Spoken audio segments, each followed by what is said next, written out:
사람은 무엇으로 사는가? 이런 질문을 많이 들어오셨을 겁니다. 매우 친숙한 질문입니다. 톨스토이의 단편소설의 제목이기도 하고요. 드라마 같은 데서도 나오죠, 아마? 사람은, 여자는 무엇으로 사는 건가요? 드라마는? 그런 인생의 질문입니다. 노래에도 많이 나오는 것 같습니다. 사람은 무엇으로 사는가? 대답할 거리가 많이 있겠죠. 그죠? 우리는 하나님께서 만드신 사람인 동시에 우리는 성도입니다. 성도. 그래서 우리는 스스로에게 질문합니다. 성도는 무엇으로 사는가? 여러분 어떻게 답하시겠습니까? 오늘 읽은 본문에 답이 있기는 합니다만은 많은 분들이 다르게 대답하실 겁니다. 아마 어떤 분들은 예수님이다. 나는 예수님으로 인하여 산다. 어떤 분들은 나는 소망으로 삽니다 하고 그렇게 대답하실 분도 계실 것이고, 어떤 분은 저는 영생을 바라보며 삽니다 하고 그렇게 대답하실 분들도 있을 겁니다. 오늘 본문에서는요, 성도는 무엇으로 사는가? 그 대답을 믿음이라고 해주고 있습니다. 11절에 의인은 믿음으로 살리라 하였음이라, 이렇게 말씀해주고 있죠. 오늘 본문에서 믿음이라는 단어가 10번 정도 나오고 있습니다. 믿음은 이렇게 중요합니다. 오늘 사도 바울 선생님이 갈라디아의 교인들에게 이렇게 말을 꺼냅니다. 어리석도다, 어리석도다. 당신 바보다 하는 거죠. 예, 바보다. 그런데 이 말은요, 어떤 인격적인 그런 모독의 그런 뜻이 아니랍니다. 이 단어의 뜻은 당신들 영적으로 무디입니다 하는 그런 책망이라고 합니다. spiritually dull이라고 이런 책망을 하는 겁니다. 갈라디아 사람들아, 왜 자꾸 율법으로 돌아가려 하는가 하는 이런 질문으로 오늘 본문이 시작을 합니다. 그러면서 믿음에 대해서 계속해서 강조를 하고 있죠. 갈라디아서 전체의 주제인 믿음에 대해서 얘기를 하고 있습니다. 믿음이 우리의 믿음으로 말미암아 얼마나 많은 일이 우리에게 일어났는가, 하나님께서 우리의 믿음으로 말미암아 얼마나 큰 일을 행하셨는지 이 사도 바울 선생이 계속해서 우리 본문에서 얘기를 해주고 있습니다. 제가 오늘 세 구절로 끊었던 그 세 부분으로 오늘 나누어서 잠시 말씀을 드리도록 하겠습니다. 우리의 믿음에 하나님께서 응답하셔서 얼마나 큰 일들을 우리에게 해주셨는지를 오늘 한번 집중해서 살펴보도록 하겠습니다. 6절부터 12절 우리가 읽었죠. 여기서는 우리가 하나님의 하신 일에 집중해서 우리가 읽었습니다. 율법 행위에 있는 자들은 모두 저주에 있다고 10절에 이렇게 말씀을 해주고 있어요. 누구든지 율법 체계에 기록된 대로 모든 일을 항상 행하지 아니하는 자는 저주 아래 있는 자라. 신명기의 말씀을 이렇게 인용한 부분입니다. 신명기 27장에는 이러한 부분도 있습니다. 이 율법을 당신들 실제로 행하지 않고 그래서 이 율법을 받지 않는 자들은 저주가 있을지어다 하고 이렇게 공표할 때 백성들은 아멘 하고 이렇게 대답을 하는 것을 볼 수가 있습니다. 아멘이라는 것은 무엇입니까? 내가 그렇게 받아들입니다 하는 겁니다. 율법을 다 행하지 않으면 그 사람은 저주를 받은 사람입니다 하고 내가 받아들인 것이에요. 그런데 우리는 사실은 율법을 전부 다 행할 수가 없는 부족한 인간들이죠. 그렇죠? 그러나 우리의 믿음을 보시고 하나님께서 우리를 율법의 저주에서 자유하게 해주시고 우리의 믿음을 보시며 우리를 의롭다고 말씀해 주신 것입니다. 그것이 하나님께서 우리의 믿음에 대답하여서 하신 일입니다. 그 증거로 오늘 본문에서 아브라함에 대해서 얘기를 하고 있습니다. 아브라함은 유대 백성들에게 굉장히 큰 인물입니다. 사실은 아브라함은 유대인들에게 일대 조상이나 다름없습니다. 그들의 이민 1세대가 바로 아브라함입니다. 아브라함은 갈대아 우르에서 살던 사람이었는데 하나님께서 가나안 땅에 정착하게 하시려고 아브라함을 부르셨습니다. 본토 친척 아비집을 떠나서 내가 지시한 땅으로 가라 할 때 아브라함은 하나님의 그 말씀을 순종하고 또 아브라함을 통해서 자손의 복을 주시겠다는 하나님의 약속을 믿었습니다. 그래서 그 믿음을 보시고 하나님께서 아브라함을 의롭다 하셨다 하는 그런 증거를 오늘 얘기를 하고 있습니다. 무슨 말씀인가 하면은요, 아브라함이 살았던 그 시대는 율법이 없던 시대입니다.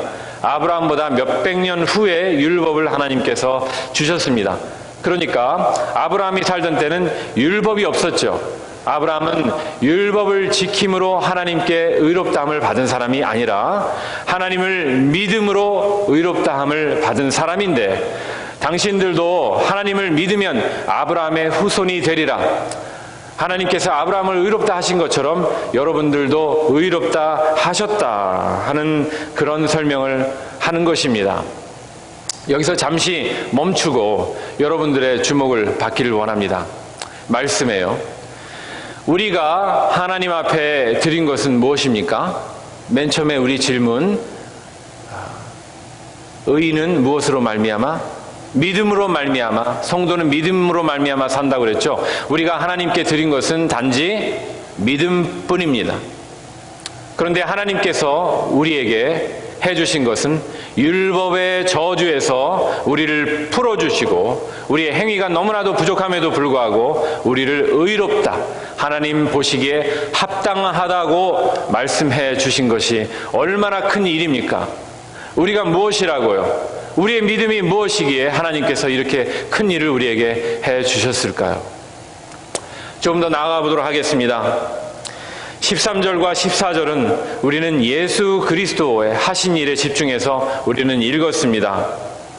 예수님께서 해주신 십자가의 대속의 사건이 우리의 믿음으로 말미암아 우리 것이 되었던 것입니다. 로마서 3장 20절에 율법의 행위로 그의 앞에 의롭다 하심을 얻을 육체가 없나니 율법으로는 죄를 깨달음이라. 우리가 하나님 앞에 여전히 범죄하죠. 그럴 때 우리는 마치 우리가 율법을 지키지 못한 그런 유대인들처럼 어쩔 줄 몰라 안절부절합니다. 내가 이 하나님 앞에서 선하게 행하지 못했는데 제가 어떻게 할까요? 안절부절하는 그것이 율법으로 죄를 깨닫는 그런 역사입니다. 그런데 하나님께서 우리의 믿음을 보시고 예수님의 십자가의 대속의 사건이 우리에게 영향을 미치게 해 주신 것입니다. 13절에 이렇게 되어 있죠. 그리스도께서 우리를 위하여 저주를 받은 바 되사 율법의 저주에서 우리를 속량하셨으니 기록된 바 나무에 달린 자마다 저주 아래에 있는 자라 하였습니다. 구약에서부터요, 나무에 달린 것은 저주를 받는 것이라고 그렇게 얘기를 했습니다. 예수님께서 십자가에, 나무로 만들어진 십자가에 달리신 그 사건은 우리를 대신해서 저주를 받으신 그러한 사건입니다. 여기서 대신이라는 단어에 집중을 해주시기를 바랍니다. 대신, 내가 받을 죄를 예수님께서 대신 받으셨다. 내가 죽어야 되는데 예수님께서 대신 죽으셨다 하는 이 사건을 우리는 대속이라고 합니다. substitution, 바꾸셨다 하는 말입니다. 나를 대신해서 예수님께서 십자가에서 죄를 당하셨다. 대속입니다. 그리고 오늘 13절에 읽은 본문에는 속량이라는 단어가 또 있습니다. 속량이라는 단어는 무엇이냐면요, 노예를 돈을 주고 사서 이 노예를 자유케 해주는 것을 속량이라고 합니다. 속량을 조금 더 쉽게 표현한 어떤 예화가 있습니다. 어떤 소년이 새 장을 가지고 있습니다. 그 새 장에 몇 마리의 새가 있습니다. 이 소년이 이 새 장을 가지고 어디론가 가는 것을 어떤 목사님이 발견했습니다. 그래서 이 소년에게 그것은 뭐니? 하고 물었더니 새라고 말을 해요. 그래서 어디서 났니? 그래서 제가 잡았죠. 그래서 그것은 뭐를 하려고 그러니? 그러니까 이 소년이 저 가지고 놀려고 그래요. 그럼 가지고 놀고 나서 뭘 하려고 그러니? 저 고양이에게 줄 거예요. 그럼 고양이가 어떻게 할 것 같으니? 고양이가 가지고 놀다가 아마 잡아먹겠죠. 죽이겠죠. 그렇게 아이가 그렇게 얘기를 했어요. 그러니까 이 목사님이 얘야, 그럼 그러지 말고 내가 돈을 줄 테니 네 세장하고 세를 통째로 살 수 있겠니? 그랬더니 아이가 잠시 생각하다가 그럼 얼마 줄 건데요? 그랬어요. 그러니까 내가 20불 줄게. 그걸 주겠니? 그랬더니 아이가 그럼 좋다고. 20불에 그러면 다 팔겠다고 그래요. 후회하지 마세요, 목사님. 그러고서는 이제 20불을 받고 3장을 목사님에게 드렸어요. 목사님이 이 3장을 교회 뒤편으로 가지고 가서 무엇을 했겠습니까? 3장의 문을 열었어요. 그러니까 새가 3장에서 나와서 하늘로 퍼덕퍼덕 날아갔습니다. 이 목사님은 돈을 주고 이 아이한테서 새를 사서 이 새에게 자유를 주었습니다. 이것이 성경에서 말하는 속량, 이것이 리뎀션입니다. 예수님께서 십자가에 나를 대신해서 돌아가신 사건은 대속의 사건입니다. 그리고 나를 대신해서 그저 그냥 너 죄 사해줄게 이것이 아니라 나의 죄를 짊어지시기 위해서 그 값을 치르신, 보혈로 값을 치르신 그 사건을 우리는 속량이라고 합니다. 이 대속과 속량의 사건이 우리의 것이 되었는데 우리의 무엇으로 말미암아 되었습니까? 우리의 믿음으로 말미암아 되었습니다. 여기서 또 한 번, 우리가 무엇이길래요? 우리같이 작은 자가 하나님 믿어드린 것이 하나님께 어떤 의의가 있길래 하나님께서 우리에게 이렇게 큰 예수님의 대속의 사건이 내 것이 되게 해주셨을까요? 너무나 감사한 대목이죠. 우리는 예수님의 대속을 받을 수가 있는 자격이 없는 사람이었지만은 하나님께서는 우리의 믿음을 보시고 이렇게 해주셨다는 겁니다. 세 번째이자 마지막으로는요, 우리 초반에 읽었던 2절부터 5절까지의 내용입니다. 여기서는 성령의 하신 일을 우리가 집중해서 읽었습니다. 2절에 이렇게 묻고 있어요. 너희가 성령을 받은 것이 율법의 행위로냐 혹은 듣고 믿음으로냐? 당연히 대답은 우리가 듣고 믿음으로죠. 성령님께서 우리 안에 들어와 계시게 되었습니다. 성령님께서 우리 안에 오시게 된 이 사건은 미리 약속이 된 사건입니다. 그리고 성령님이 우리 안에 있게 되신 그 이유는 하나님께서 이루실 그 구원의 징표로 주시는 인치심입니다. seal입니다. seal. 하나님께서 내가 너를 구원하였다 그러면서 날인하신 겁니다. 그 사건이 바로 성령님께서 우리 안에 거하게 되시는 그러한 사건입니다.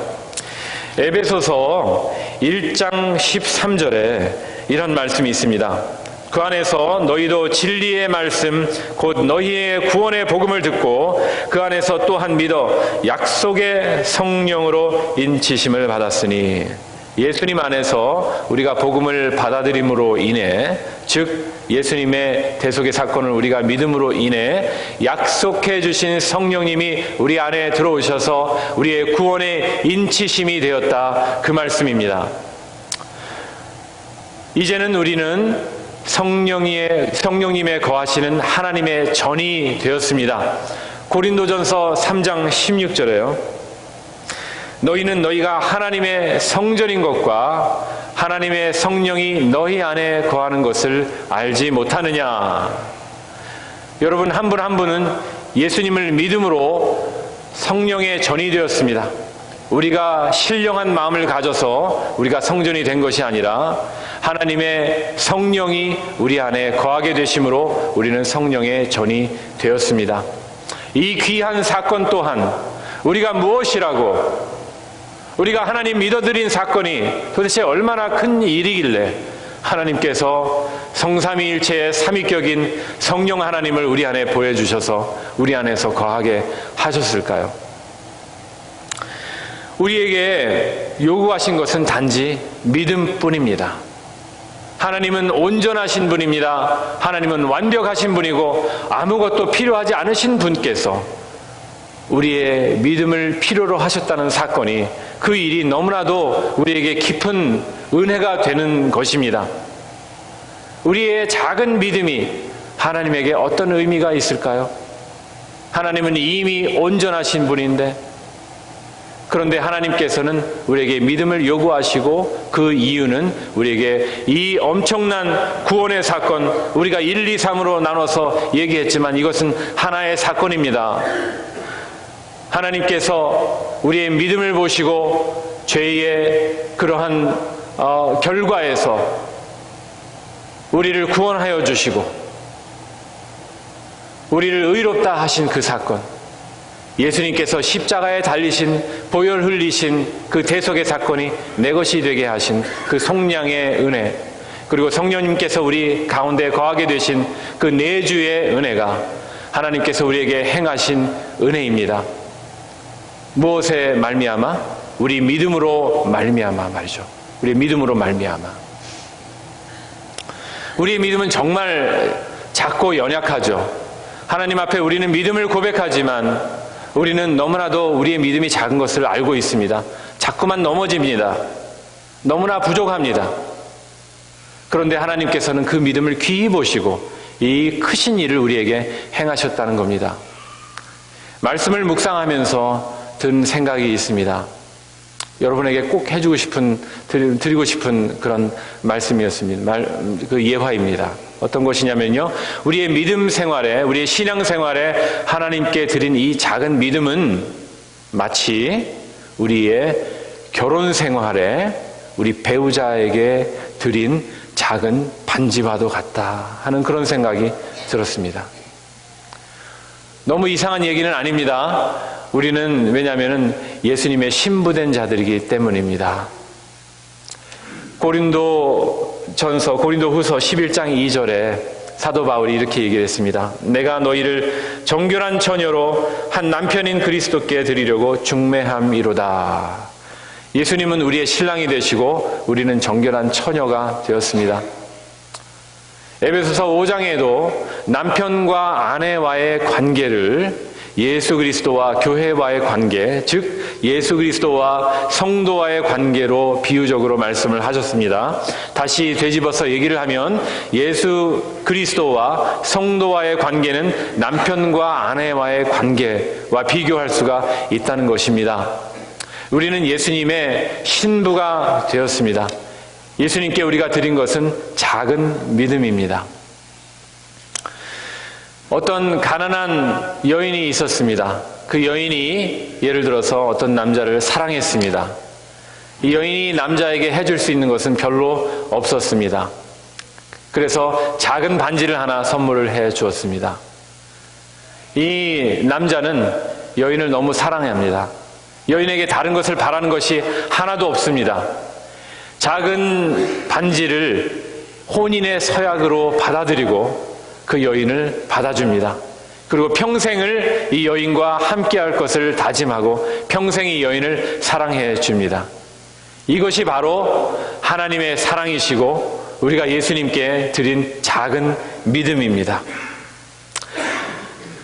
이 귀한 사건에 우리가 한번 살펴보았지만 하나님께서 주시는 이 귀한 은혜에 삼위 하나님, 성부, 성자, 성령 하나님께서 다 개입하시고 우리의 믿음에 반응하셔서 큰 은혜를 주셨다는 사건이 너무나 우리에게는 은혜가 됩니다. 성부 하나님께서 우리의 믿음을 보시고 우리를 의롭다고 하셨죠. 마치 부족한 신부가 내 아들과 결혼하는 것이 합당하다 하고 해주시는 그런 칭의의 사건이 그 일과 비슷합니다. 그리고 성자 예수님께서 우리 같은 사람이 뭐라고, 나같이 연약한 자가 드리는 믿음이 예수님께 무슨 기쁨이 될 것이라고 예수님께서는 나를 위해서 십자가에 못 박히시고 그 물과 피를 모두 흘리셔서 그 대속의 그 은혜를 내 것이 되게 해 주셨습니다. 그 순간에 성령 하나님께서 우리 안에 거하시기를 시작하시고 우리의 삶을 인도하시고 때때로 우리를 죄 가운데 더 멀게 하시며 예수님의 가르침을 생각나게 하시고 우리의 성화의 과정, 구원을 완전히 이루시는 그 일을 성령 하나님께서 우리를 위해서 해 주신다는 이 귀한 은혜가 얼마나 큰지 모르겠습니다. 그런데도 마치 우리는 결혼 생활을 하면서 무덤덤해지고 무뚝뚝해지는 것처럼 우리는 신앙생활에도 너무나 형식적인 그런 모습으로 변해가는 것입니다. 그런 성도들에게, 그런 갈라디아 성도들에게 바울이 이렇게 따끔하게 얘기를 하고 있는 것입니다. 어리석도다 갈라디아 사람들이여, 너희들의 눈앞에 십자가가 밝히 보이거늘 어찌하여 율법으로 되돌아가려고 하는가, 이렇게 얘기를 하고 있죠. 이렇게 책망을 하고 있습니다. 하나님께서 우리에게 책망을 하고 계십니다. 너희의 작은 믿음을 보고 내가 예수 그리스도의 속량을 너희 것이 되게 하고 너에게 영생을 허락해 주고 너를 평생 사랑하기로 작정하였는데 너희는 무엇이냐? 십자가, 예수님의 십자가가 너희 눈앞에 밝히 보이는데 어찌하여 형식적인 종교생활로 다시 돌아가려고 하느냐? 우리에게 예수님께서 호통을 치시는 것입니다. 우리는 예수님에 돌아가야 합니다. 예수님을 사랑해야 합니다. 우리는 신앙생활에 뒷걸음치지 말아야 합니다. 하나님 섬기는데 열심을 해야 합니다. 하나님을 갈망해야 합니다. 예배에 열심히 참여해야 합니다. 주일 한 번 예배로는 신앙을 유지할 수가 없습니다. 운전만 하실 수 있으면 수요일이고 토요 새벽 예배고 나오셔야 합니다. 하나님 앞에 늘 서셔야 합니다. 은혜를 사모하셔야 합니다. 예수님을 기쁘시게 해드려야 합니다. 우리의 작은 믿음을 보시고 나와 동행하기로 작정하신 예수님, 그분과 동행하시는 여러분들, 매일매일의 삶에 여러분들의 신앙생활 식어지지 아니하고 여러분들이 하나님께 드린 작은 그 token of faith, 그 작은 반지와 같은 그 믿음을 귀히 보시는 하나님 앞에 여러분들 항상 감사하시고 신앙생활에 열심 내시고 하나님 사랑하시고 예수님의 십자가 바라보시며 성령님의 인도하심을 따라가시는 여러분들이 되기를 간절히 바라겠습니다. 아멘.